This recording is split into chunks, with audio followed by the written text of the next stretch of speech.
That's a great question.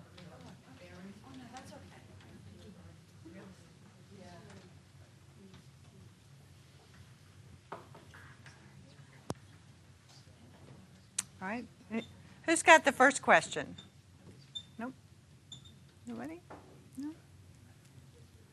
I know there's one out there brewing somewhere, but I'll wait for it to come up. Chris has a good question. Good. I've got 3 pieces of property. 2 of them I'm okay on. The third one I'm a little uncertain on the property.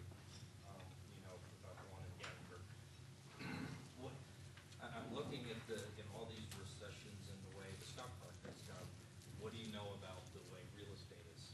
Does it pretty much follow that, or is it a little different?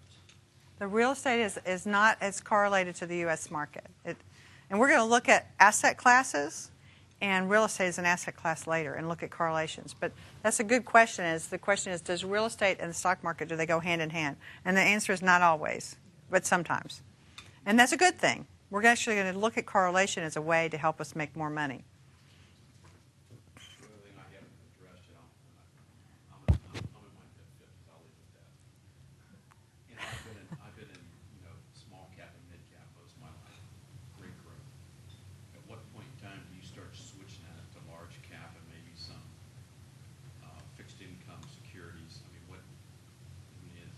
The question is, at what time do you get out of higher volatility equities and get into more fixed income? And that's one of the things that we do in the planning process is we help people look at their plans and their cash flow requirements and put the portfolio is then designed to meet that.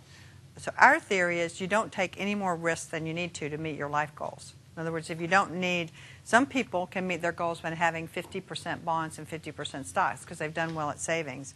Other people need to have more like 80% stocks and 20% bonds, even if they're older, because they don't have enough money.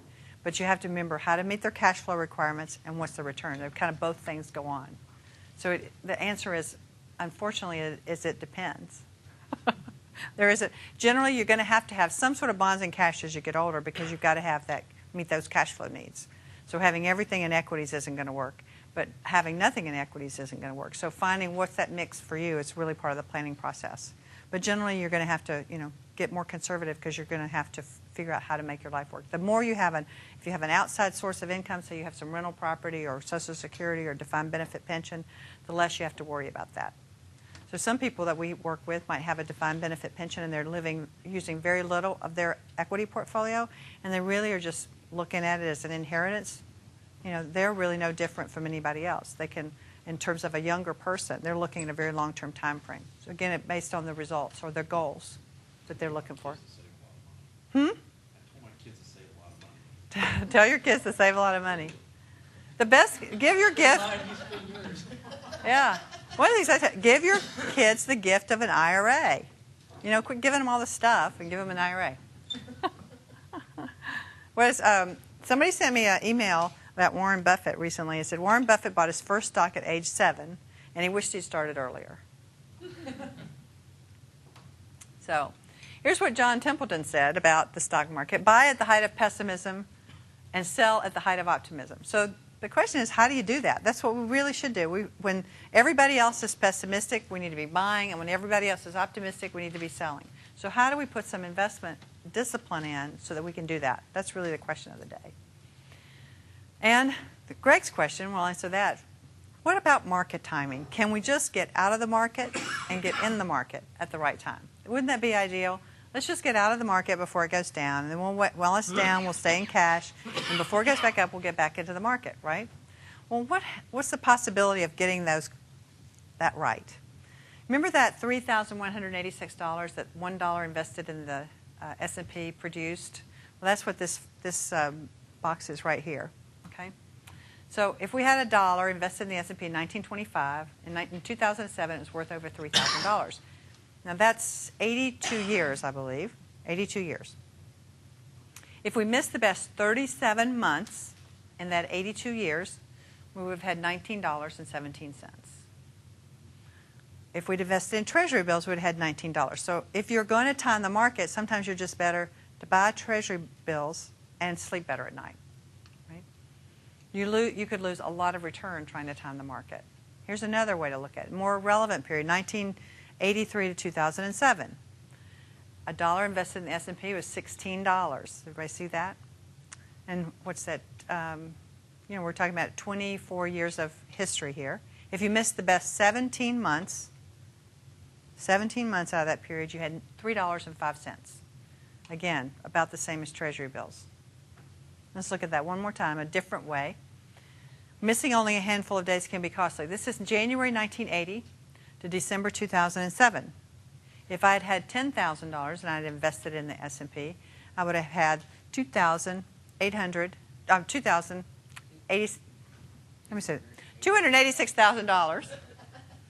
But look at this. This is the best 5 days. If I missed the best 5 days, 212. The best 10 days, 131,000. 10 days out of, what is that, 27 years. 27 years. I missed the best 10 days, I would have had half the return. So missing the wrong days, and we learned that even more now. The market is very volatile on a day-to-day basis, is it not? So if I'm out of the market at the wrong time, I can lose substantial return. Right now, where is the market? This is the measure of the standard, the S&P's price-earnings ratio from 1995 to present. And you can see it started at 17%. In the 90s, it got up into the 20% range. Well, this is an estimate. For 2008, we're around 11. So the market is undervalued. It's a good time to be buying stocks.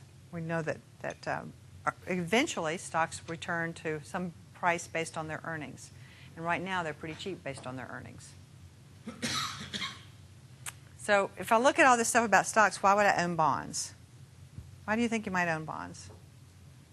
I'm getting older. I need some cash flow. Bonds can help give me some income.